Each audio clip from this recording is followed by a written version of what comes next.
ایک مرتبہ اللہ رب العزت نے موت کے فرشتے حضرت ملکل موت سے فرمایا کہ اسرائیل، میں نے تمہارے ذمے لوگوں کی روح قبض کرنے کا کام رکھا ہے۔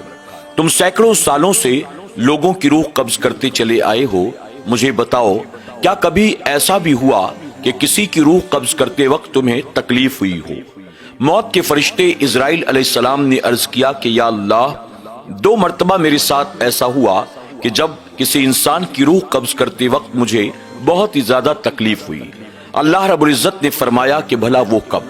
اس پر موت کے فرشتے اسرائیل علیہ السلام نے کہا کہ یا اللہ، ایک مرتبہ چند مسافر کشتی میں سوار ہو کر دریا کا سفر طے کر رہے تھے۔ اچانک سفر کرتے کرتے ان کی کشتی طوفان کے نذر ہو گئی اور دیکھتے ہی دیکھتے وہ دریا میں ڈوبنے لگی۔ ایک ایک کر کے تمام مسافر دریا میں ڈوبتے چلے گئے۔ انہی مسافروں کے درمیان ایک حاملہ عورت بھی تھی۔ اس نے اپنی جان کو بچانے کے لیے ہاتھ پاؤں مارنا شروع کر دیا، یہاں تک کہ کشتی کا ایک تختہ اس کے ہاتھ لگا۔ وہ عورت حمل سے تھی، ابھی وہ کچھ دور آگے بڑھی تھی، اچانک اسے درد ذہ ہوا اور وہیں اسی حالت میں بچے کی ولادت ہو گئی۔ اس نے اپنے بچے کو تختے پر رکھا اور دھیرے دھیرے کنارے کی طرف بڑھنے کی کوشش کر رہی تھی کہ اچانک تیرا حکم ہوا اس عورت کی روح کو قبض کرنے کا۔ یا اللہ، تیرا حکم تھا، میں اس عورت کی روح کو قبض کرنے کے لیے آگے بڑھا تو صحیح، لیکن اس وقت میں یہی سوچ رہا تھا اس بچے کا کیا بنے گا۔ عورت اگر دنیا سے رخصت ہو گئی تو آخر یہ بچہ کس کے سہارے اپنی زندگی گزارے گا؟ یہاں نہ کوئی کشتی ہے، نہ کوئی اسے پار پہنچانے والا ہے، نہ اسے کوئی کھلانے پلانے والا ہے، یعنی اس عورت کے مرنے کے بعد وہ بچہ تو خود بخود مر جائے گا۔ اسرائیل علیہ السلام کہتے ہیں کہ مولا، یہ پہلی مرتبہ تھا جب اس بچے کی ماں کی روح کو قبض کرتے ہوئے مجھے بہت تکلیف ہوئی تھی، اور دوسری مرتبہ یا الہ العالمین، تو نے زمین پر ایک بادشاہ کو بادشاہت دی تھی، تخت و تاج دیا تھا، مال و دولت دیا تھا، تو نے اقتدار، فوج، طاقت اسے عطا کی تھی، اور وہ تیرا باغی بن گیا۔ اس نے تیری بغاوت میں زمین پر ایک جنت بنوائی تھی۔ مولا، اس نے اپنی زندگی بھر کی کمائی لگا دی جنت کو تعمیر کروانے میں۔ جب تک اس کی جنت بنتی رہی، اس نے اس بات کا عہد کیا تھا جب تک جنت مکمل طور پر تیار نہیں ہو جاتی میں جنت میں قدم نہیں رکھوں گا۔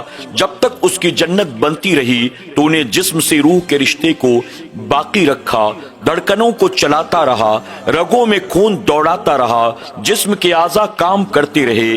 جب اس کی جنت تیار ہو گئی، لوگوں نے آ کر کہا، ہم نے آپ کے حکم پر جنت کو تیار کر لیا ہے، اب آپ آئیے، افتتاح کر دیجئے، جنت کا انوگریشن کر دیجئے، آئیے دیکھ لیجئے ہم نے آپ کے حکم پر آپ کی خاطر کتنی شاندار اور خوبصورت جنت تیار کی ہے۔ مولا، تو نے اسے گھوڑے پر سوار ہونے کی مہلت دی، اپنے محل سے نکلنے کی مہلت دی۔ جب وہ اپنی بنوائی جنت کے قریب پہنچا، ابھی وہ گھوڑے سے نیچے اتر کر اپنے پاؤں اپنی بنوائی جنت میں داخل ہی کرنا چاہتا تھا کہ تو نے مجھے حکم دیا، فوراً جا، اس سے پہلے کہ یہ جنت میں داخل ہو اس کی روح کو قبض کر لے۔ مولا، تیرے حکم پر میں آیا اور میں نے اس کی روح کو قبض کر لیا، یہاں تک کہ وہ اپنی بنوائی جنت کو دیکھ نہ سکا، اس کے اندر پاؤں بھی رکھ نہ سکا، بلکہ جنت کی دہلیز پر اس کی روح کو قبض کر لیا گیا۔ یا اللہ، یہ وہ دوسرا موقع تھا جب مجھے کسی انسان کی روح کو قبض کرتے ہوئے بہت تکلیف ہوئی تھی۔ میں نے یہ سوچا کم سے کم تو اس کو اتنی تو مہلت دے دیتا، اپنی بنوائی جنت کو ایک بار دیکھ لیتا، اس کے کچھ مزے لے لیتا، لیکن تیرا حکم تھا اور میں نے اس کی روح کو قبض کر لیا، لیکن مجھے بہت تکلیف ہوئی۔ اللہ تبارک تعالیٰ فرماتا ہے، اے اسرائیل، کیا تو جانتا ہے جس بندے کی روح کو تو نے جنت کی دہلیز کے قریب قبض کیا تھا وہ بندہ کون تھا؟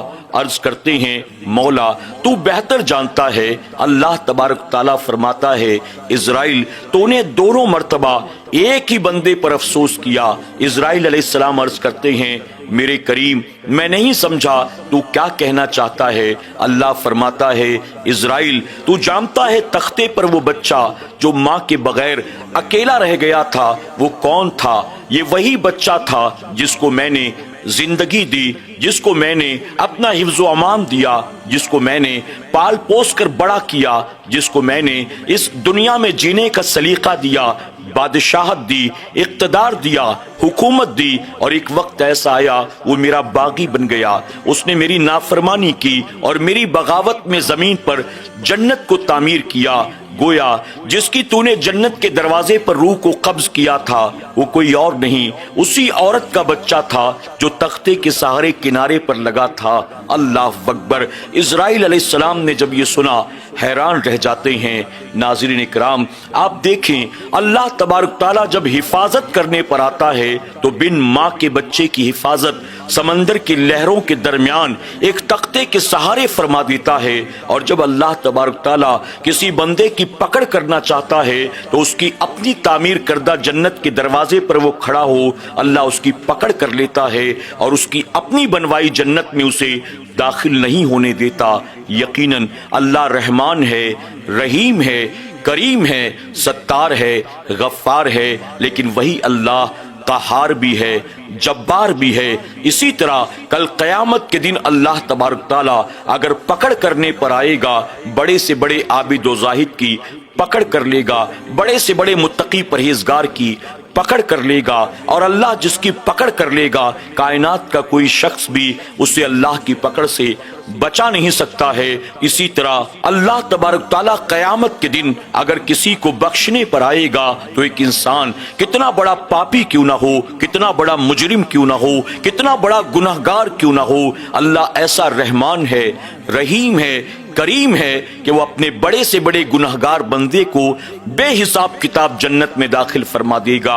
اللہ تبارک تعالیٰ ہمیں اور آپ کو بھی اپنی شان کریمی کا، شان رحیمی کا صدقہ عطا فرمائے۔ اللہ ہمیں اپنا حفظ و امان عطا کرے۔ اللہ ہمیں حادثاتی موت سے، بری بیماریوں سے محفوظ فرمائے، اطمینان و سکون کی زندگی عطا کرے، اور دنیا اور آخرت میں میرا کریم ہم سب کو سرخروئی اور عزت عطا فرمائے۔